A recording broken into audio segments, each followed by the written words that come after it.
नमस्कार, शब्द साची विंध्य के समाचार बुलेटिन में आपका स्वागत है। आपके साथ मैं हूं सुषमा। शुरुआत करते हैं हेडलाइन से। डिप्टी सीएम ने रीवा जिले के गुड़ इंडस्ट्रियल एरिया में विकास कार्यों की समीक्षा। रीवा में गुड़ चौराहे से ई रिक्शा और ऑटो पर प्रतिबंध लागू। रीवा में अंतर विश्वविद्यालय महिला फुटबॉल प्रतियोगिता का हुआ शुभारंभ। 52 टीमें हो रही शामिल। रीवा में फूफा ने 14 वर्षीय बच्चे पर किया जानलेवा हमला, हालत गंभीर। रीवा में बोर्ड परीक्षाओं के बीच देर रात तक डीजे का शोर, छात्रों की पढ़ाई प्रभावित। रीवा में अवैध क्रशर पर शिकंजा, 3 के खिलाफ केस। रीवा में 18 वर्षीय युवती ने खाया जहर, अस्पताल में मौत। धारकुंडी आश्रम में वैदिक मंत्रोच्चार के साथ समाधि में लीन हुए स्वामी सच्चिदानंद महाराज। सतना में फैक्ट्री की दीवार से टकराई वैन, बुरी तरह फंसा चालक, गंभीर रूप से घायल। सतना में तेज रफ्तार बस से 13 वर्षीय बच्ची गिरी, हालत गंभीर। सतना कलेक्ट्रेट के मुख्य द्वार पर यूजीसी नियम लागू करने के समर्थन में धरना प्रदर्शन। शहडोल में चलती कार में लगी भीषण आग, बाल बाल बचा भाजपा नेता का परिवार। भारत अमेरिका ट्रेड डील के विरोध में रीवा संभाग में फूके गए पुतले।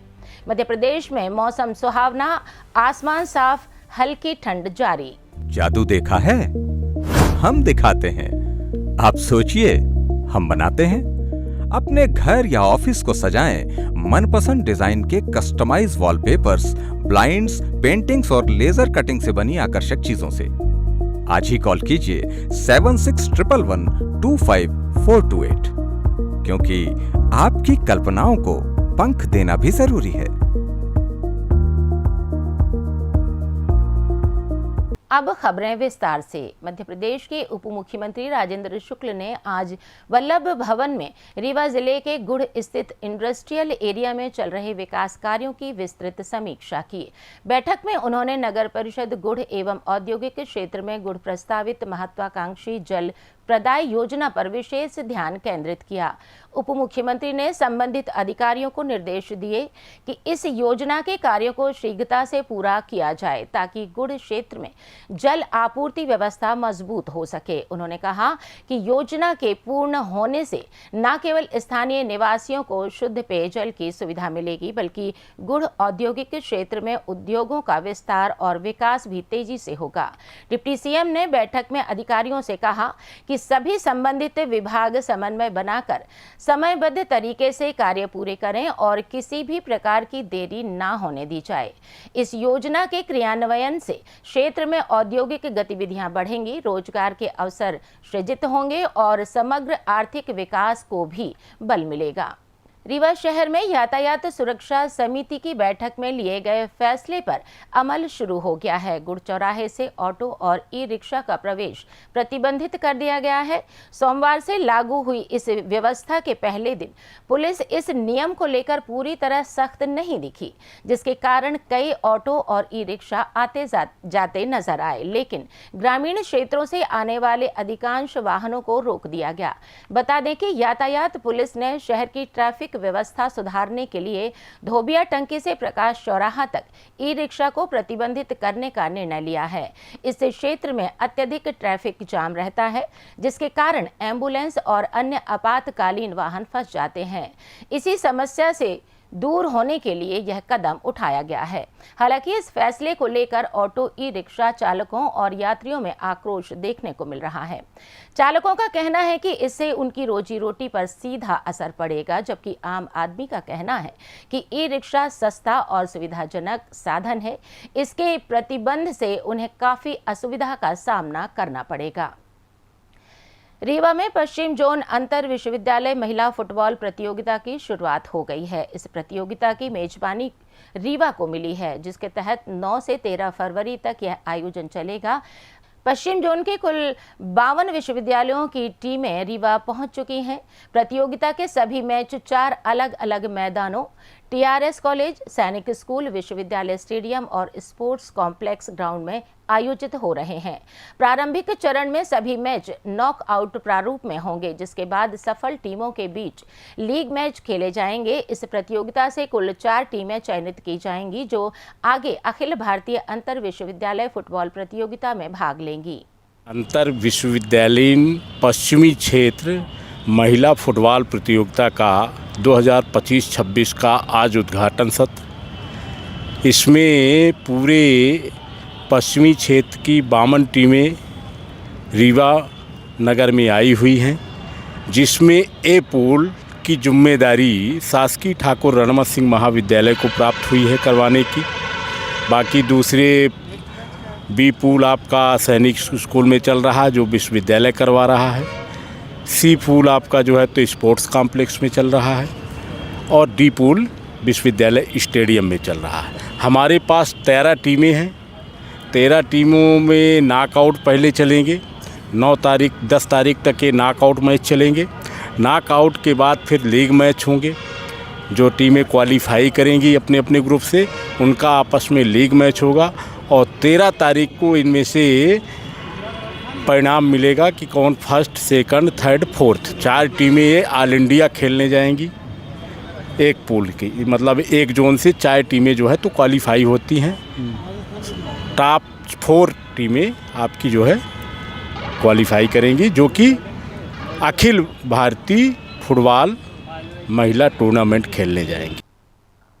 रीवा जिले के गोविंदगढ़ थाना क्षेत्र में एक दिल दहला देने वाली घटना हुई है। रिश्ते में फूफा लगने वाले व्यक्ति ने 14 वर्षीय नाबालिग बच्चे पर धारदार हथियार से जानलेवा हमला कर दिया। घायल बच्चे को गंभीर हालत में शासकीय संजय गांधी अस्पताल रीवा में भर्ती कराया गया है। बच्चे के पिता राजकुमार यादव ने बताया कि आरोपी उनकी चचेरी बहन का पति है। रविवार शाम आरोपी ने बच्चे को बहला फुसलाकर मुक्तिधाम के पास जंगल की ओर ले जाकर नुकीले धारदार औजार से हमला किया। परिजनों के अनुसार आरोपी और परिवार के बीच अक्सर विवाद और मारपीट होती रहती थी, जिसके चलते दोनों पक्षों में लंबे समय से तनाव बना हुआ था। इसी रंजिश के कारण आरोपी ने यह वारदात अंजाम दी। गोविंदगढ़ पुलिस ने मामला दर्ज कर फरार आरोपी की तलाश शुरू कर दी है। रीवा शहर में शादी, विवाह और अन्य आयोजनों के दौरान देर रात तक तेज डीजे और लाउडस्पीकर से ध्वनि प्रदूषण बढ़ रहा है। बोर्ड परीक्षाओं के नजदीक होने के कारण ध्वनि विस्तारक यंत्रों पर कोई सख्त प्रतिबंध नहीं है, जिससे छात्रों की पढ़ाई बुरी तरह प्रभावित हो रही है।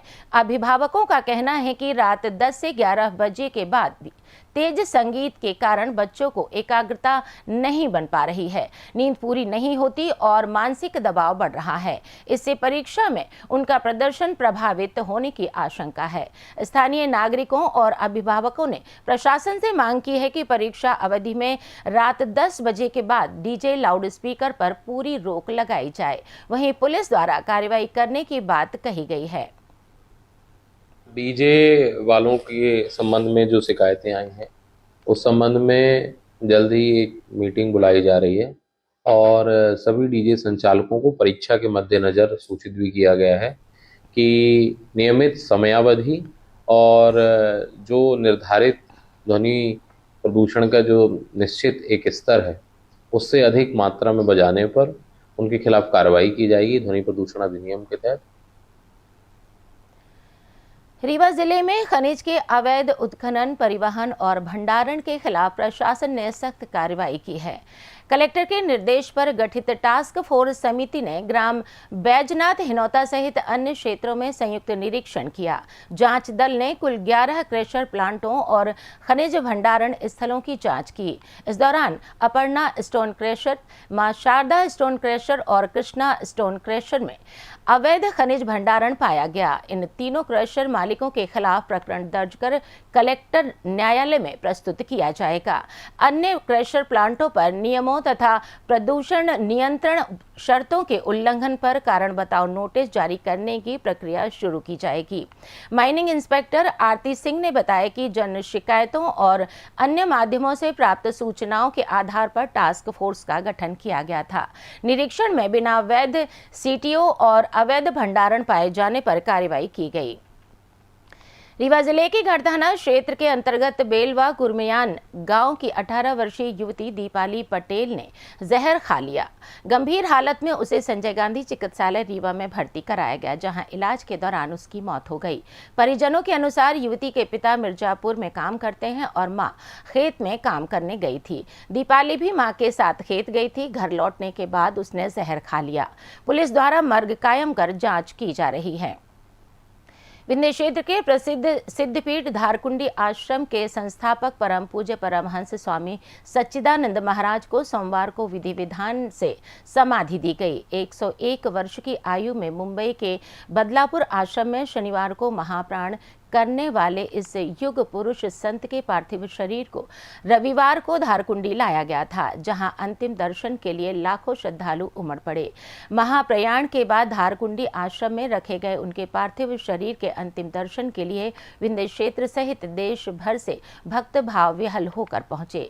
रविवार शाम मध्य प्रदेश के मुख्यमंत्री डॉक्टर मोहन यादव भी आश्रम पहुंचे और संत के चरणों में श्रद्धा सुमन अर्पित कर अंतिम विदाई दी।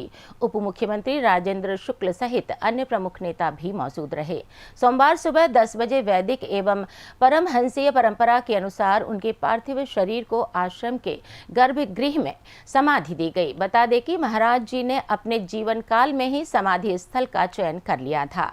आश्रम प्रबंधन ने बताया कि यह समाधि अनुष्ठान पूर्ण विधि विधान से संपन्न हुआ। सतना जिले के कोलगवा थाना क्षेत्र में रविवार देर रात एक भीषण सड़क हादसा हुआ। बरदाडीह के पास एक ओमिनी वैन अनियंत्रित होकर केबल फैक्ट्री की दीवार से जा टकराई। यह हादसा रात करीब 2:30 बजे हुआ। वैन चालक बराकला निवासी 26 वर्षीय अनिल कुमार विश्वकर्मा गंभीर रूप से घायल हो गया। हादसे के बाद वो वैन के अंदर बुरी तरह फंस गया था। राहगीरों और डायल 112 टीम की मदद से काफी मशक्कत के बाद वैन का दरवाजा तोड़कर उसे बाहर निकाला गया और तत्काल जिला अस्पताल में भर्ती कराया गया। जानकारी के अनुसार अनिल कुमार अपनी ओमनी वैन से मैहर में दोस्त के भाई की बारात से लौट रहा था। तभी बरदाडीह के पास सड़क पर मौजूद गड्ढों के कारण वाहन अनियंत्रित हो गया। इसके बाद स्टीयरिंग फेल होने से वैन सीधे केबल फैक्ट्री की दीवार से टकरा गई। चिकित्सकों के अनुसार अनिल को आंतरिक रक्तस्राव हुआ है और उनके दाहिने पैर में भी गंभीर चोटें आई हैं। उनका इलाज जिला अस्पताल में जारी है। पुलिस मामले की जांच कर रही है। सतना जिले के रामपुर बगला थाना क्षेत्र में सतना से सोनौरा जा रही तेज रफ्तार यात्री बस से 13 वर्षीय बच्ची परी कुमारी सड़क पर गिर गई, जिससे वह गंभीर रूप से घायल हो गई। हादसा ग्राम सज्जनपुर के समीप हुआ। बताया गया कि बस में अधिक सवारियों के कारण धक्का मुक्की हुई, जिससे बच्ची बस से सड़क पर जा गिरी। घटना के बाद मौके पर हड़कंप मच गया। परिजनों ने तत्काल घायल बच्ची को सिविल अस्पताल अमरपाटन पहुंचाया, जहां उसकी हालत गंभीर देख चिकित्सकों ने प्राथमिक उपचार के बाद उसे जिला अस्पताल सतना रेफर कर दिया। बच्ची की मां ममता ने बताया कि परी कुमारी सतना से बस में सवार होकर सोनौरा अपने गांव जा रही थी। फिलहाल बच्ची का जिला अस्पताल में इलाज जारी है और उसकी हालत नाजुक बनी हुई है। पुलिस हादसे की जांच कर रही है। सतना शहर के कलेक्ट्रेट मुख्य द्वार पर यूजीसी के नए नियमों को लागू करने के समर्थन में आज जोरदार धरना प्रदर्शन किया गया।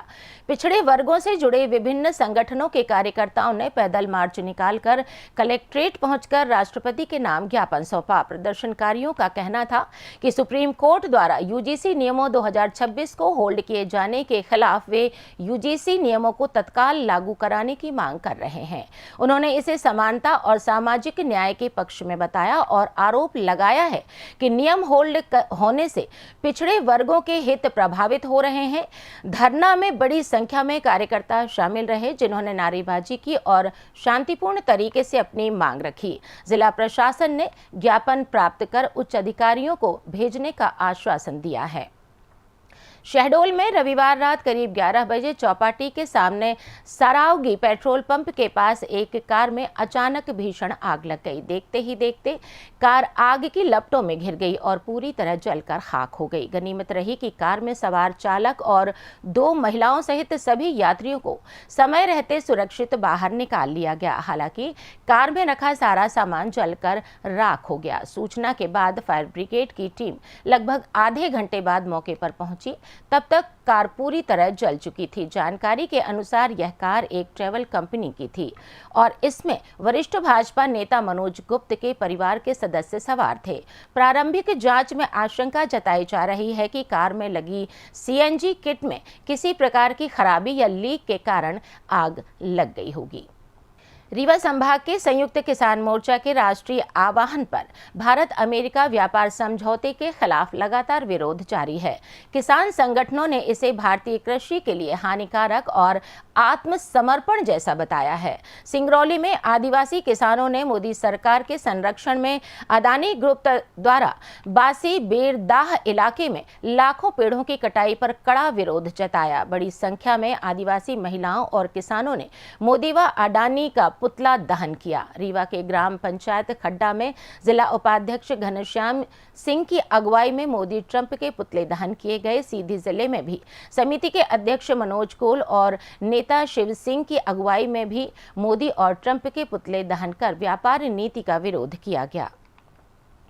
मध्य प्रदेश में इन दिनों मौसम काफी सुहावना बना हुआ है। आज राज्य के ज्यादातर हिस्सों में आसमान पूरी तरह साफ और शुष्क रहा, जिससे दिन में अच्छी धूप निकली। भारतीय मौसम विभाग के अनुसार उत्तरी और पश्चिमी मध्य प्रदेश में सुबह के समय हल्के से मध्यम कोहरा या धुंध छाई रही, लेकिन पूर्वी भागों में मौसम मुख्य रूप से साफ और धूप भरा रहा।